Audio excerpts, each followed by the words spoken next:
হে everyone, আসসালামু আলাইকুম। কি অবস্থা সবার? আজকের এই লেকচারে আমরা আলোচনা করব কোয়াড্রেটিক টাইম কমপ্লেক্সিটি সম্পর্কে। ওকে, সো আজকেও আমরা এক্সাম্পল দিয়ে বোঝার চেষ্টা করব। সো আমি ভিএস করে চলে যাচ্ছি এবং আমাদের চ্যাপ্টার 1 এই ফোল্ডারে আমরা একটা ফাইল ক্রিয়েট করে নিচ্ছি, quadratic time complexity dot CPP. Okay, এবার আমরা আমাদের মেইন স্ট্রাকচারটা রেডি করে নিব। আমাদের মেইন স্ট্রাকচার রেডি। এবার সিম্পল, আমরা প্রথম থেকে যে কোডটা এক্সাম্পল হিসেবে ইউজ করে আসছি আমরা সেটাই ইউজ করব। ওকে, সো আমি ইন্টিজার এন নামে একটা ভ্যারিয়েবল নিলাম, তারপর এটাকে ইনপুট নিলাম, দেন আমি একটা লুপ চালাবো for integer I is equal 0। I যতক্ষণ না পর্যন্ত এন এর সমান হচ্ছে ততক্ষণ পর্যন্ত আই 1 করে বাড়বে এবং প্রিন্ট আউট করবে এই আইটাকে। ওকে, সো আমাদের কোড রেডি। এইবার আমি যদি বলি এটার কমপ্লেক্সিটি কত, আপনি কিন্তু না দেখেই বলে দিতে পারবেন, কারণ আমরা দেখেই আসছি এটা। এখন আমি যদি বলি এটার কমপ্লেক্সিটি কত, আপনি না দেখেই বলতে পারবেন, বা দেখেই বলেন, যেভাবেই বলেন, যে আমাদের এই লুপটা নির্ভর করছে কিসের উপরে? আমাদের এই লুপটা নির্ভর করছে এই এন এর উপরে, অর্থাৎ আমাদের এই লুপটা কত সংখ্যক অপারেশনস করবে সেটা নির্ভর করছে কিসের উপরে? এন এর উপরে। আমরা এন এর ভ্যালু যত ইনপুট দিব সেটাই আমাদের টাইম কমপ্লেক্স, অর্থাৎ ততবারই লুপটা চলবে, অর্থাৎ ততটা অপারেশন এই লুপটা কমপ্লিট করবে, তাই না? সো আমি যদি এন এর ভ্যালু 1000 দেই, তাইলে আমাদের এই লুপটা 1000 বার চলবে। তার মানে আমি কি বলতে পারি? এই কোডের কমপ্লেক্সিটি অর্ডার অফ এন, কারণ এই লুপটা কিসের উপরে নির্ভর করতেছে? এই লুপটা কতবার চলবে এটা কিসের উপরে নির্ভর করছে? এন এর উপরে। আমরা এন যত ইনপুট দিব আমাদের লুপটাও ততবার চলবে, তাই না? এটা আপনারা জানেন, আমি গত 2-3 ভিডিও হলো এগুলোই বলে আসছি। ওকে, সো এবার আমি মেইনলি যে টপিক নিয়ে কথা বলবো সেই টপিকে আসি। এখন মনে করেন এর ভিতরে আরেকটা লুপ আছে, আরেকটা ফর লুপ আমি চালাইলাম integer I is equal 0। I যতক্ষণ না পর্যন্ত, সরি আই না, আমরা তো আই তো অলরেডি নিয়েছি, আমরা এবার জে নিব। এটা জে ইজ ইকুয়াল 0, যে যতক্ষণ না পর্যন্ত এন এর সমান হচ্ছে ততক্ষণ পর্যন্ত জে প্লাস প্লাস করবে। ওকে, এবার সি আউট করবে কাকে? মনে করেন সি আউট করবে hello world. Hello world. Okay, আমি একটা নিউ লাইন প্রিন্ট করে দিই। ডান ডান ডান। এইবার দেখেন তো, এবার আমরা এই কোডের একটু কমপ্লেক্সিটি অ্যানালাইসিস করি। এই কোডের কমপ্লেক্সিটি কত হবে দেখেন একটু। অ্যাট ফার্স্ট প্রথমে যে লুপটা আছে, আচ্ছা আমি দ্বিতীয় লুপ দিয়ে শুরু করি। এই যে লুপটা আছে, মানে এটাকে মূলত বলে নেস্টেড লুপ। যদি লুপের ভিতরে লুপ থাকে তাহলে আমরা সেটাকে নেস্টেড লুপ বলবো। ওকে, নেস্টেড লুপ বলবো। ওকে, সো এই লুপটা কতবার চলবে? এন টাইমস চলবে, অর্থাৎ আমরা এন এর মান যত ইনপুট দিব এই লুপটা ততবারই চলবে, তাই না? আবার এর উপরে যে লুপটা আছে, অর্থাৎ প্যারেন্ট লুপ, যেটা প্যারেন্ট লুপ, এটা কতবার চলবে? এটাও এন টাইমস চলবে, অর্থাৎ আমি এন এর ভ্যালু যত ইনপুট দিব লুপটা ততবারই চলবে। এখন একটু একটা জিনিস খেয়াল করেন তো, দেখেন যখন আয়ের মান 0, যখন আয়ের মান 0, আচ্ছা আমি 1 দিয়ে এক্সাম্পল দিই। ওকে, তাহলে আমি আপনাকে ভালোভাবে বোঝাতে পারবো। আমি 1 নিয়ে নিই, এখানে আমি 1 নিলাম, এখানে 1 নিলাম এবং এখানে ইকুয়াল দিয়ে দিলাম, এখানেও ইকুয়াল দিয়ে দিলাম, অর্থাৎ লেস অর ইকুয়াল। ওকে, এবার দেখেন যখন এখানে আয়ের মান 0, সরি আয়ের মান যখন 1, অর্থাৎ আমি এই প্যারেন্ট লুপ নিয়ে কথা বলছি। ওকে, যখন আয়ের মান 1 তখন এই লুপটা কতবার চলবে? আয়ের মান 1 মানে আয়ের মান 1-এর জন্য এই লুপটা কয়বার চলবে? মনে করেন আমি এন এর মান ধরে নিলাম 3, ছোট সংখ্যা ধরে নিই, এন এর মান ধরে নিলাম 3। সো এন এর মান 3 ধরে নেওয়ার জন্য যখন আয়ের মান 1 তখন আমাদের এই ব্লকে ঢুকে পড়বে, অর্থাৎ অপারেশনগুলো এই ব্লকে হবে, তাই না? যখন আয়ের মান 1 তখন এই আয়ের মান 1-এর জন্য ভিতরের লুপটা কতবার চলবে? অবশ্যই 3 বার চলবে, কারণ আমাদের n এর মান কত 3 আমরা ধরে নিছি। সো এই i এর মান যখন 1 তখন এই লুপটা 3 বার চলবে এবং 3 বার হ্যালো ওয়ার্ল্ড প্রিন্ট করবে, তাই না? মনে করেন 3 বার প্রিন্ট করে ফেলছে, আমি HW দিয়ে কি করলাম, মনে করেন 3 বার প্রিন্ট করে ফেলছে। ওকে, তারপরে এই লুপ থেকে বের হয়ে যাবে, অর্থাৎ এই ব্লক থেকে বের হয়ে যাবে, এই 2 নাম্বার লুপের ব্লক থেকে বের হয়ে যাবে, অর্থাৎ চাইল্ড লুপ যেটা এই ব্লক থেকে বের হয়ে যাবে। বের হয়ে গিয়ে আবার আমাদের যেটা প্যারেন্ট লুপের ব্লকে ঢুকে পড়বে। তারপরে কি হবে, আয়ের মান হয়ে যাবে 2। এখন আয়ের মান 2, আয়ের মান যখন 2 হয়ে যাবে তখন আবার এই জে এর মান চেক করবে, তাই না? তখন আবার এই যে চাইল্ড লুপ যেটা, তখন এটা আবার এক্সিকিউট হবে না? কতবার এক্সিকিউট হবে? 3 বার এক্সিকিউট হবে, কারণ আমাদের n এর মান কত 3। তার মানে আবার কি হবে, 3 বার এই HW অর্থাৎ হ্যালো ওয়ার্ল্ড প্রিন্ট হবে, তাই না? অলরেডি কিন্তু 6 বার প্রিন্ট হয়ে গেছে। ওকে, যখন আয়ের মান 2 তখন আবার যখন কি হয়ে যাবে, আয়ের মান 3 হয়ে যাবে, অর্থাৎ আয়ের মান যখন 2 হবে তখন তো এই লুপটা 3 বার চলবে। 3 বার চলার পরে আবার তো এই চাইল্ড লুপের ব্লক থেকে বের হয়ে আসবে, তারপর কি করবে, আবার এই প্যারেন্ট লুপে চলে যাবে, তারপরে আয়ের মান কি হয়ে যাবে 3 হয়ে যাবে, তাই না? তারপর আয়ের মান 3 হয়ে যাবে, এবং আয়ের মান যখন 3 হয়ে যাবে তারপর তো আবার এই চাইল্ড লুপে ঢুকে পড়বে। চাইল্ড লুপে গিয়ে কি হবে, আবার এই লুপটা এক্সিকিউট হবে, আবার এই লুপটা চলবে। কতবার চলবে? 3 বার চলবে, কারণ আমাদের n এর মান কত 3, তাই না? সো আবার এখানে 3 বার চলবে, আবার এখানে 3 বার হ্যালো ওয়ার্ল্ড প্রিন্ট হবে।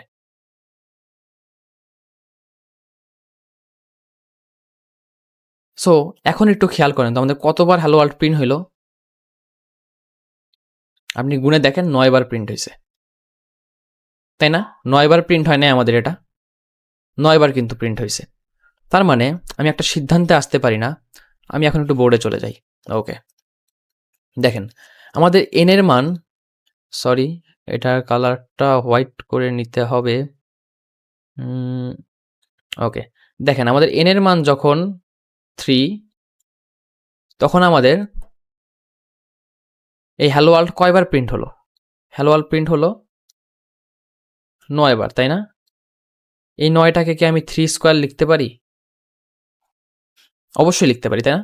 9টাকে আমি 3 স্কোয়ার লিখতে পারি, বাট আমি যখন এই n এর মান 4 দিব তখন কত হবে? তখন 16 বার প্রিন্ট হবে। কিভাবে?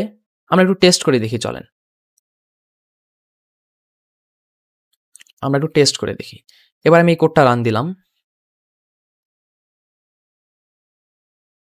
রান দেওয়ার পরে আমি এখানে n এর মান 3 ইনপুট দিলাম, 3। দেখেন হ্যালো ওয়ার্ল্ড কিন্তু 9 বারই প্রিন্ট হয়েছে, 1 2 3 4 5 6 7 8 9। আমরা যেভাবে আমাদের আউটপুটগুলো বের করেছিলাম ম্যানুয়ালি হাত দিয়ে করে, হ্যাঁ। সো এবার আমি যদি এখানে n এর মান 4 দিই, সরি কোডটা আবার রান করতে হবে। আমি কোড রান করলাম এবং n এর মান দিলাম 4। দেখেন 16 বার প্রিন্ট হয়েছে কিন্তু, 1 2 3 4 5 6 7 8 9 10 11 12 13 14 15 16, হ্যাঁ 16 বারই কিন্তু প্রিন্ট হয়েছে। সো আমরা এখন একটা সিদ্ধান্তে আসতে পারি না যে, দেখেন তো, যে আমি যদি বলি i এর মান যখন 1 তখন এই ভিতরের লুপটা, মনে করেন আমি এখন n এর মান ধরলাম, আমি n এর মান 4 ধরেই করি, তাই না? সো i এর মান 1 এর জন্য আমাদের কতবার হ্যালো ওয়ার্ল্ড আসে? 4 বার, অর্থাৎ i এর মান যখন 1 তখন আমাদের হ্যালো ওয়ার্ল্ড প্রিন্ট হয় 4 বার। আবার i এর মান যখন 4 তখন আমাদের হ্যালো ওয়ার্ল্ড প্রিন্ট হচ্ছে কয়বার? 4 × 4, তাই না? সহজ হিসাব কিন্তু 16 বার, তাই না? 16 বার কিন্তু প্রিন্ট হচ্ছে। তাইলে আমি কি বলতে পারি এই কোডের কমপ্লেক্সিটি কত? তাহলে আমি বলতে পারি না এই কোডের কমপ্লেক্সিটি এখন দাঁড়াচ্ছে, এগুলো আমি মুছে দিই বা ডিলিট করে দিই, হ্যাঁ এবার দেখেন। তাইলে দেখেন এইটার কমপ্লেক্সিটি কত? অর্ডার অফ n, কারণ এটা n টাইমস চলবে। আবার এই ভিতরের টাইম কমপ্লেক্সিটি কত? অর্ডার অফ n, তাই না? সো যখন লুপ নেস্টেড আকারে থাকে তখন আমাদের গুণ করতে হয়, তাইলে এই কোডের কমপ্লেক্সিটি দাঁড়াবে অর্ডার অফ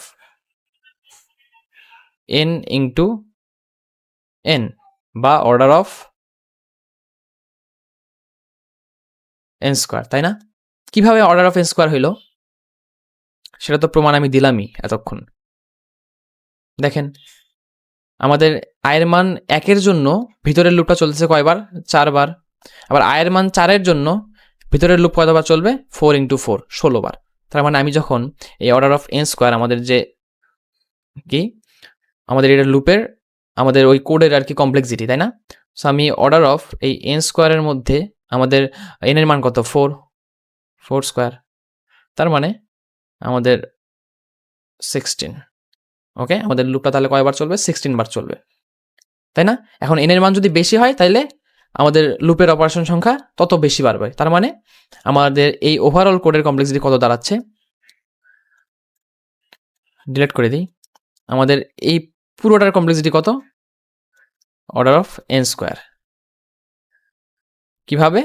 কারণ এখানে এন টাইমস চলবে, এখানে এন টাইমস চলবে। তার মানে আমি যদি এটাকে ভেঙে লিখি order of N into N, তাই না? আশা করি বুঝতে পারছেন। সো এইবার যদি দেখেন, এবার মনে করেন একটা কাজ হইল,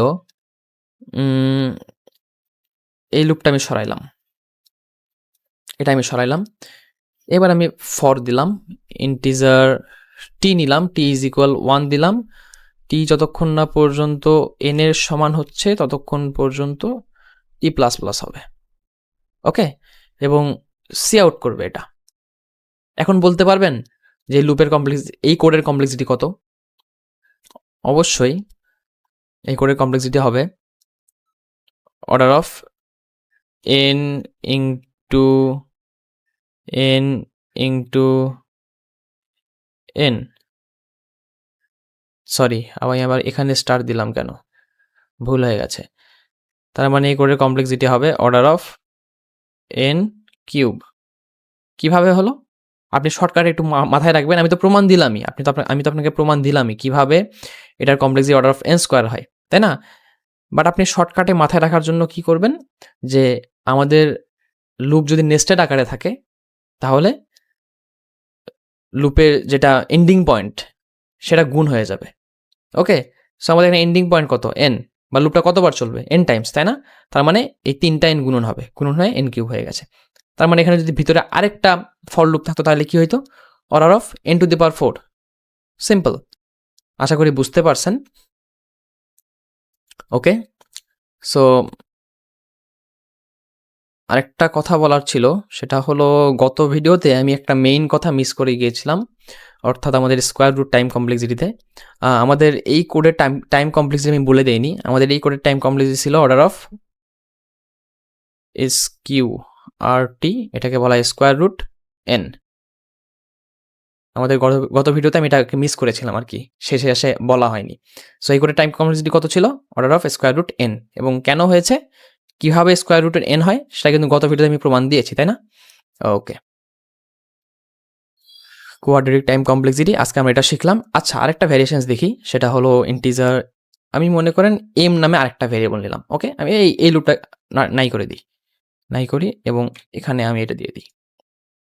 এখন মনে করেন আমি সিন এন করবো এবং এমও করবো, অর্থাৎ আমি এনও ইনপুট নিব এবং এন ইনপুট নিব এবং এমও ইনপুট নিব। ওকে, এবার আমি কি করব, এই আইটা চলবে এন পর্যন্ত এবং জেটা চলবে এম পর্যন্ত। তাহলে বলেন তো এই কোডের কমপ্লেক্সিটি কত হবে? আমি কি বলেছিলাম, লুপ নেস্টেড আকারে থাকলে অবশ্যই গুণ হয়। তার মানে order of N into M. তার মানে এই কোডের কমপ্লেক্সিটি হবে order of N into M, এবং এইটাও কিন্তু কোয়াড্রেটিক টাইম কমপ্লেক্সিটির মধ্যেই পড়ে। আশা করি আপনি বুঝতে পারছেন।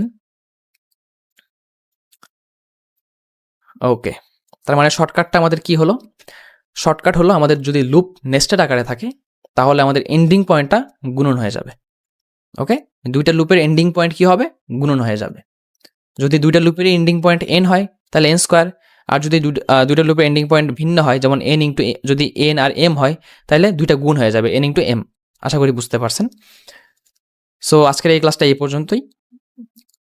আমাদের চ্যাপ্টার 1 প্রায় শেষের দিকে, আর মেবি কয়েকটা ভিডিও আছে আর কয়েকটা টপিক আছে আর কি।